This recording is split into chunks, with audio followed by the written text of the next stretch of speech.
wa qawwi li haqqal yaqini wal taqwa. Ya Allah, dengan kecintaanmu kepadaku, pastikan kepadaku apa yang aku harapkan. Kuatkan kepadaku keyakinan dan ketakwaan. Seorang sayyidnya kemudian mengatakan kepada ini pembantu, wahai pembantuku, wahai budakku, dari mana kau tahu kalau kau dicintai oleh Allah? Mestinya kau berdoa dengan cintaku kepadamu ya Allah, tapi kau berdoa dengan cintaku kepadaku. Dari mana kau tahu kalau kau dicintai oleh Allah? Ini perempuan mengatakan, Tuhan, kalau aku tidak dicintai oleh Allah, tidak mungkin aku bisa tahajud atau munajat kepada Allah Subhanahu wa Ta'ala. Nggak tahu. Sama juga demikian. Saya teringat di salah satu majelis Sayyidi Al-Habib Umar bin Muhammad bin Salim bin Hafid. Beliau mengatakan kepada orang-orang yang duduk di depannya dan di majelisnya, beliau mengatakan, kita semuanya ada dosa, kita semuanya ada kesalahan, tapi kalau Allah memandang dosa kita, tidak akan dihadirkan oleh Allah di majelis yang mulia ini. Kita tidak akan dihadirkan oleh Allah di majelis yang mulia ini. Dihadirkan bersama para habaib, dihadirkan bersama para ulama, dihadirkan bersama para thalabatul ilm, para pecinta-pecinta Rasulullah sallallahu alaihi wa alihi wasallam. Setiap malam kita membahas cinta Rasulullah. Kemarin kita sampaikan bahwa faktor seseorang mencintai orang lain karena empat hal. Karena empat hal.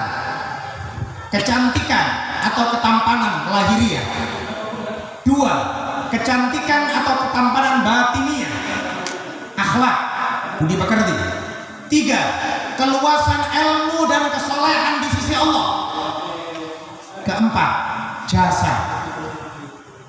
Keempat, jasa. Dari empat ini, ketampanan lahiriah Rasulullah di level yang tertinggi. Rasulullah di level yang tertinggi. Dari keindahan batin, akhlakul karimah, Rasulullah di level yang tertinggi. Wa innaka la'ala khuluqin 'adzim. Dan ditulis itu di atas makam Rasulullah. Ada satu syair. Itu syair sebetulnya miliknya Habib Abdullah bin Alwi Al-Haddad. Tapi orang Saudi tidak tahu kalau itu miliknya Habib Abdullah bin Alwi Al-Haddad. Coba kalau tahu, dibongkar. Ya, tidak tahu mereka. Insya Allah tetap terjaga itu tulisan. Tulisannya ada di atas makam Rasulullah. Nabiyyun azimun khulquhul khuluqul ladzi lahu afdhamar rahman fi sayyidil qutbi. Itu nazamnya syair Habib Abdullah bin Alwi Al-Haddad. Keikhlasan Al-Habib Abdullah bin Alwi Al-Haddad, ketinggian maqam Habib Abdullah bin Alwi Al-Haddad, sampai syairnya ditulis di atas makam Rasulullah sallallahu alaihi wasallam. Udah berapa puluh tahun dan berapa ratus tahun, bahkan para pembenci sufi nggak tahu kalau itu miliknya Habib Abdullah bin Alwi Al-Haddad. Dan Habib Abdullah bin Al-Haddad juga pernah mengatakan, aku memiliki satu amanah, yang amanah ini tidak sanggup dipegang oleh wali setelahku siapapun kecuali Imam Mahdi. Kecuali Imam Mahdi Al-Muntadhar di akhir zaman. Alhamdulillah, sebagian dari cucu-cucunya ada sekitar kita. Alhamdulillah, para habaib insyaallah selalu dikuatkan oleh Allah Subhanahu wa Ta'ala, dan kita berharap untuk selalu dibimbing oleh beliau-beliau dalam keberkahan ridha dan doa beliau-beliau. Saya tidak merendahkan ulama-ulama lain, tapi mestinya mohon maaf, terkhusus keturunan baginda Nabi Muhammad sallallahu alaihi wasallam. Antara orang-orang yang punya ilmu hanya sekedar lahiriah belaka, dengan seorang yang memiliki ilmu yang betul-betul dia sadar, paham kalau ilmunya adalah warisan para anbiya. maka akan nampak dalam gimana dia bersikap dengan para habaib. Syekh Abdullah bin Ahmad Basaudan yang ngarang Hadro Basaudan tadi disebut juga sama Sayyid Idrus Al-Habib Idrus bin Ali Al-Haddad waktu di pondok, dan beliau kirim salam sebetulnya kepingin hadir, terkhusus kepada Tengku Fahmi Karimuddin. Beliau kepingin hadir betul, tadi ngomong sama saya rebahan sebentar Ustaz, karena beliau tadi dari Brastagi, kemudian turun langsung ikut hadir hadroh bersama kita. Setelah maghrib kepingin rebahan sebentar, namun beliau katanya nggak kuat, dia bilang nggak sanggup lagi Ustaz. Beliau menyebutkan juga cerita Syekh Abdullah bin Ahmad Basaudan itu adalah seorang masyayikh, bukan habib, tapi cintanya sama habaib luar biasa, sehingga pernah datang satu habib datang kepada dia, dilayani dengan luar biasa, dikasih makan malam, Masya Allah, disiapkan segala sesuatunya, dimuliakan, sampai dia dikusuk juga. Ini si Sayyid ini entah mungkin dia gurau atau mungkin dia ganggu atau apa, dia ngomong sama Syekh Abdullah, Syekh, kuda itu capek kali, udah seharian aku naik kuda, ada enggak kira-kira yang bisa ngusuk kudaku? Ini Syekh Abdullah langsung mengatakan, aku habib. Beliau langsung keluar ke kandang kuda, dikusuk itu kudanya gitu. Syekh Abdullah Basaudan, ulama besar, wali besar, syekh besar, punya karangan kita banyak. Beliau punya karangan Syarah Hikam, beliau punya Syarah Raqibul Haddad, beliau punya banyak karangan kita, ulama besar. Tapi hormatnya sama habaib, ucapannya dituruti. Subhanallah, setelah kusuk, yang pastinya kusuk kuda pula, bisa terbayangin. Kuda dikusuk, capek lah dia. Subhanallah, malam tertidur. Tidur jumpa mimpi baginda Nabi Muhammad Sallallahu Alaihi Wasallam. Rasulullah senyum sama dia, Rasulullah ngajak omong banyak sama beliau, dan Rasulullah menampakkan ridhonya dan diangkat derajat oleh Rasulullah khusus sebab cintanya kepada keturunannya Rasulullah Sallallahu. Syekh Abdullah Basaudan pernah haji. Ada salah seorang wali besar di kota Mekah. Beliau itu bisa membedakan antara baunya Habib sama tidak Habib. Baunya Habib sama tidak? Ada baunya pula ya. Nanti cobalah dibedain antara bauku sama baunya Habib Ahmad. Nah, kalau kau bisa bedakan, nah, ada sedikit wali lah dirimu itu ya. Ini ulama, ini syekh ini, orang Mekah ini, dia tahu baunya Habib sama tidak Habib. Sehingga kalau datang Habib ke dalam rumahnya dia berdiri menghormati. Kalau tidak Habib dia duduk saja sampai dia datang, dia salam, diterima, dihormatin ala kadarnya. Subhanallah. Waktu datang Syekh Abdullah Basaudan, dia seakan-akan mau bangkit, nggak bangkit, mau bangkit, nggak bangkit. Sampai akhirnya dia heran, ada apa ini? Sampai akhirnya beliau bangkit berdiri. Ditanyakan, siapa engkau sebetulnya? Dia bilang, aku Abdullah bin Ahmad Basaudan. Tapi aku bau kali, tercium bau harum, engkau ini keluarga Rasulullah. Syekh Abdullah Basaudan mengatakan, tidak Tuhan, aku bukan habaib, aku adalah masyayikh, orang biasa. Tidak, tapi baunya kuat kali kalau kau ini habaib. Akhirnya diceritakan kalau beliau adalah cinta sama para habaib. Demikian cintanya, inilah Tuhan, di antara salah satu arti kalau seseorang mencintai kelompok seseorang, maka dia akan tergolong dalam kelompok tersebut. Muhibbul qaum ma'al jamaah, yang mencintai satu kaum dia akan masuk dalam kelompok tersebut. Maka oleh sebab itu mudah-mudahan insya Allah kita hidup mati barzakh kubur di akhirat nanti di hari kiamat selalu cinta kepada baginda Nabi Muhammad, cinta kepada keluarga Nabi Muhammad, cinta kepada sahabat Nabi Muhammad, cinta kepada para ulama pewaris Nabi Muhammad. Tuhan, Mas Masalah cinta ini anugerah besar Tuhan. Mohon maaf, tidak sedikit orang pintar, cerdas, alim, tapi urusan cinta sama ulama tidak masuk di hatinya mereka. Semisal yang kita sampaikan kemarin, baru ngerti 2 hadis, 1 hadis, ya, hanya hadis kullu bid'atin dhalalah sudah ngeritik ulama semuanya. Imam Syafi'i dikritik, Imam Ghazali dikritik, semuanya ulama dikritik. Ya Allah, bahkan tidak jarang kemarin kita sampaikan Sayyidina Umar pun dikritik. Dia bilang aku ikut Nabi, tidak ikut Sayyidina Umar. Ada hadisnya Nabi terawih 8, Sayyidina Umar 20. Nabi dah bilang semua bid'ah sesat. Sayyidina Umar kok bilang ini sebaik-baik bid'ah. Aku ikut Nabi, tidak ikut Sayyidina Umar. Orang Marendal.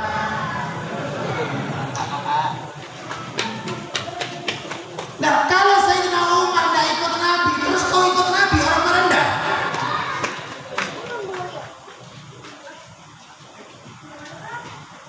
Lah kalau Sayyidina Umar tidak ikut Nabi, terus kau ikut Nabi, ini cemana? Otak model apa kayak ini? Ya kan? Maka di sini Tuhan, hati-hati Tuhan. Tidak jarang orang pintar tapi tidak memiliki mahabbah.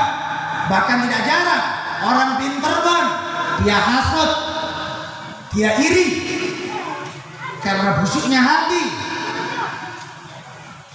Tuhan, ada juga sebagian orang mengatakan kalau cinta itu perlu pembuktian, cinta itu perlu bukti mutabah, ikut sama Nabi. Saya tidak menyalahkan ucapannya, tapi kalau engkau bermaksud merendahkan mahabbah cinta sama Nabi, maka kau ucapanmu salah.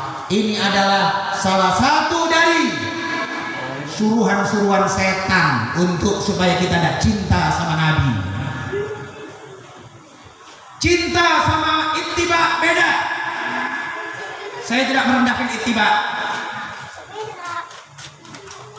Ya memang kita berharap para ikhwan yang aktif maulid, yang senang salawat, ya punyalah qobliyah ba'diyah. Yang hadir maulid,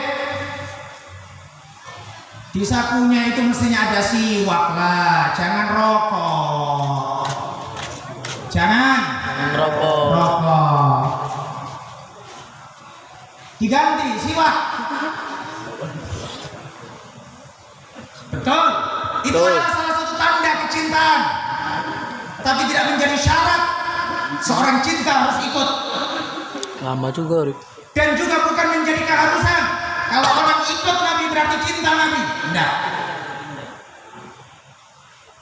Ya semisal tadi yang disebut sama Ustadz Abi Maulana, Wahabrot itu, Wahbabi.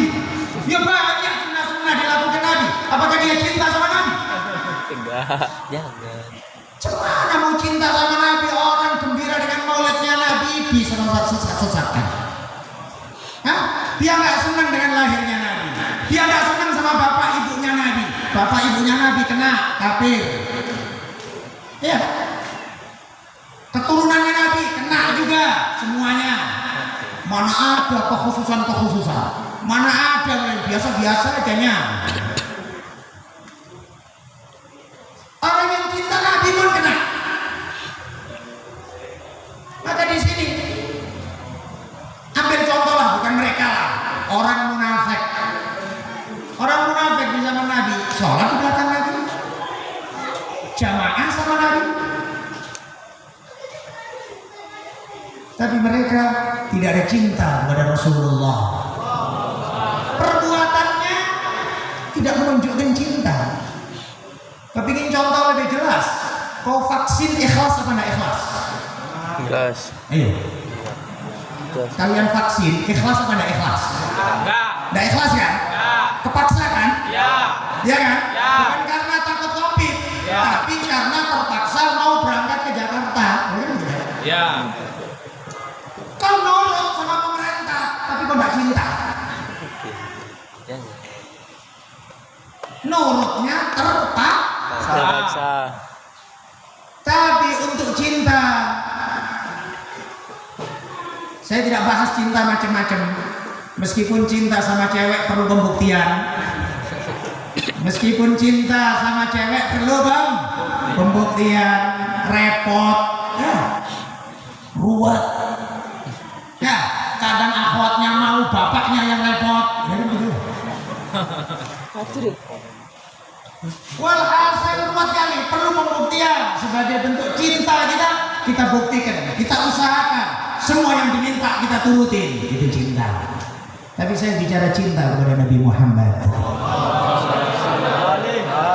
Saking sayangnya Nabi Muhammad kepada kita, Nabi tidak perlu banyak syarat kepada kita. Kalau kita cinta sama seseorang, mohon maaf, orang tua sama anak saja. Kadang-kadang kita terucap, saya ngomong sama anak saya, aku sayang sama anak, aku sayang sama engkau, habib cintaku, tapi jadi anak baik ya, tapi jadi anak soleh ya, jadi anak yang nurut ya. Ada syarat kan? Ada syarat, tapi jadi anak soleh. Kalau nggak jadi anak soleh, aku tendang kok. Betul gitu kan? Kita cinta sama anak, tapi kita kasih syarat. Tapi Rasulullah saking sayangnya sama umatnya, tidak banyak syarat Rasulullah. Datang orang Badui, Nabi lagi khutbah. Hadis ini masyhur. Ini orang Badui tanya sama Nabi, kapan hari kiamat Rasulullah? Mata sah. Nabi tidak menjawab. Kemudian tidak lama setelah itu, dan sahabat seakan-akan tidak senang. Kami merasa tidak senang. Ini orang bagi khutbah tanya lah bulan, tidak sopan. Tapi kemudian Nabi tanya, siapa tadi yang bertanya? Angkatanlah di si Badui. Saya ya Rasulullah. Mana ada telah? Apa yang kau siapkan untuk hari kiamat? Pertanyaanmu nggak main-main. Hari kiamat bukan pertanyaan remeh. Hari kiamat itu adalah kehancuran semua alam semesta. Hari kiamat itu adalah mempertanggungjawabkan semua amal. Hari kiamat itu adalah awal menuju kepada umur abadi kekal selama-lamanya. Fariqun fil jannah wa fariqun fis sa'ir. Nabi bersabda, apa yang kau siapkan untuk hari kiamat? Ini orang Badui ringan saja ngomongnya. Dia bilang, polos dia bilang, ya Rasulullah, ma'adatu kasrata salatin wala siyam, walakin yuhibbullah wa rasulah. Ya Rasulullah, aku gak banyak persiapan puasa dan sholat. Kita tidak merendahkan puasa dan sholat, tidak. Saya tidak merendahkan puasa sholat. Tapi saya bicara tentang mahabbah. Karena mahabbah ini lebih tinggi dari semuanya. Mahabbah ini lebih tinggi dari semuanya. Sekali lagi lebih mulia, lebih tinggi dari semuanya. Di majelis mana saya sampaikan hadis, lau anna rajulan khafana baina rukni wal maqam. Andaikan seorang laki-laki berdiri tegak ibadah salat antara makam Ibrahim dan Hajar Aswad. Antara makam Ibrahim dan Hajar Aswad, persis pintu Ka'bah kalau ada berada. Persis pintu Ka'bah. 70 tahun.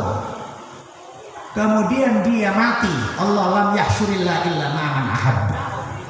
Dia mati tidak akan dikumpulkan oleh Allah kecuali kepada orang yang dia senangi. Dalam hadis lain, mata wa huwa mubghid ahadan min ahli baiti. Dia mati membenci keluargaku ahli baitku, hasyarallahu ma'al yahud wan nasara.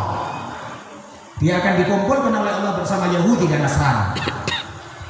Na'udzubillah min dzalik. Ketentuan Allah. Gal sampai Imam Al-Habib Abu Bakar bin Syahab menyebutkan dalam salah satu syairnya, hadal hadis faman alladhi yarum intiqada. Ini hadis dari Rasulullah, anil hadi, dari Nabi. Faman alladhi yarum intiqada. Siapa yang mau komplain sama Nabi Muhammad? Ketentuan Nabi Muhammad, kau ibadah sebanyak apapun tapi kau benci sama ahli bait, kau akan dikumpulkan sama Yahudi dan Nasrani. Na'udzubillah min dzalik. Jadi kita sampaikan, Nabi kemudian jawab, anta ma'aman ahbabta. Engkau beserta orang yang kau cintai. Maaf Tuhan, pastinya Rasulullah tahunya, kadar ilmunya si orang Badui ini tahu Rasulullah. Tahu. Dia khutbah bertanya apa enggak kira jahil sudah. Lagi khutbah bertanya, dia sudah orang jahil sudah. Nabi ngerti kadar ilmunya, Nabi ngerti kadar ibadahnya. Tapi ketika urusan dia mengungkapkan cinta kepada Rasulullah,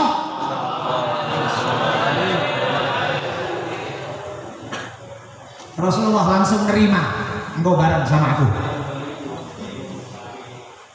Dalam hadis riwayat Imam Tirmidzi, saat Rasulullah awal di kota Madinah, tidur di rumahnya Abu Ayyub Al-Ansari, di pagi hari Rasulullah dikagetkan. Hadis ini ada dalam Sahih Bukhari juga. Dikagetkan dengan adanya anak-anak kecil main rebana. Anak kecil main rebana. Dengan mengungkapkan kalimat, nahnu jawarin min Bani Najjar, ya habada Muhammadun min jari. Kami ini adalah gadis-gadis kecil dari kabilah Bani Najjar. Kabilahnya Abu Ayyub Al-Ansari, suku Abu Ayyub Al-Ansari, kabilah Bani Najjar. Kami adalah gadis-gadis kecil dari kabilah Bani Najjar. Beruntung kalilah kami punya tetangga Nabi Muhammad. Nabi Muhammad kemudian turun, Nabi tanya, apakah kalian cinta sama aku? Apakah kalian senang sama aku? Ini anak-anak kecil mengatakan, ih ya Rasulullah, nahnu nuhibbuk. Iya ya Rasulullah, kami cinta kepada engkau ya Rasulullah. Anak-anak kecil, gadis-gadis kecil. Kemudian Nabi menjawab, inna rabbi ya'lam anna qalbi yuhibbukun. Sesungguhnya Allah Maha mengetahui kalau hatiku senang sama kalian. Urusan cinta Rasulullah nggak banyak syarat, Tuhan. Yang penting sholawat aja sama Nabi Muhammad. Ada disebut nama Nabi Muhammad, sholawat sama Nabi Muhammad. Inilah hasil maulid, sholawat sama Nabi Muhammad. Saya tidak merendahkan berbagai macam zikir, saya tidak merendahkan berbagai macam wirid. Semuanya ada kemuliaannya masing-masing. Al-Quran juga demikian, kalamullah, kalamnya Allah. Fadlul Quran ala sa'il kalam kafadli ala khalqi. Keutamaan kalam Allah dibanding semua ucapan, tak ubahnya seperti kemuliaannya Allah dibanding dengan makhluk-makhluknya. Tidak bisa dibanding. Namun mohon maaf, Masya Allah tadi dibacakan Al-Quran oleh Ustaz Fadlan sama Ustaz siapa?